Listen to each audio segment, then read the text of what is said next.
কোরআনের অনেক জায়গায় উল্লেখ আছে বর্তমান বিশ্বে যত ল্যাথাল ওয়েপন আছে, যে ওয়েপনগুলো ব্যবহার করে মানুষ মারা হচ্ছে বিভিন্ন জায়গায়, আমরা সবাই জানি এই ওয়েপনগুলো একসময় কাজ করবে না। তখন ওয়েপন হবে কি? ওই পূর্বের ওয়েপন, যেই ওয়েপন দিয়ে আলী রাদিয়াল্লাহু তাআলা আনহু, ওমর রাদিয়াল্লাহু তাআলা আনহু, এইসব বীর যোদ্ধারা, ইসলামিক যোদ্ধারা যুদ্ধ করছে। দুইটা জিনিস, একটা হচ্ছে জাতীয় ঐক্য কেন? কোনোভাবেই যেন এই ফ্যাসিস্ট গভর্নমেন্ট যারা আমাদের উপর অত্যাচার করেছে, জনগণের উপর স্টিম রোলার চালাইছে, এরা যেন ফিরে আসতে না পারে, এই জন্যই জাতীয় ঐক্য। কি করতে হবে? যার কাছে যা কিছু আছে তাই নিয়ে ওইসব অস্ত্র তৈরি করতে হবে, যে অস্ত্র আলটিমেট অস্ত্র কোনটা?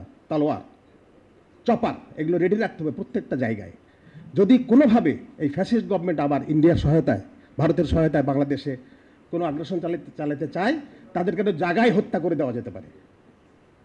আমাদের 18 কোটি জনগণ কম না, উই আর ক্যাপেবল, এই বিলিভটা থাকতে হবে। এইটাই জাতীয় ঐক্য, এটাই পৌঁছাতে হবে প্রত্যেকটা ঘরে ঘরে।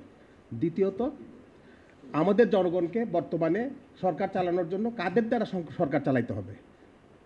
সৎ যোগ্য লোকদের দ্বারা।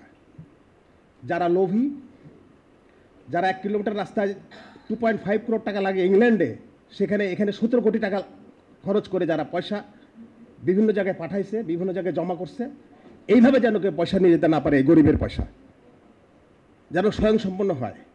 একটা পানের দোকানদার, একটা রিক্সাওয়ালার কাছ থেকে যেন চাঁদা তুলতে না পারে কেউ। এই জন্য জাতীয় ঐক্য দরকার।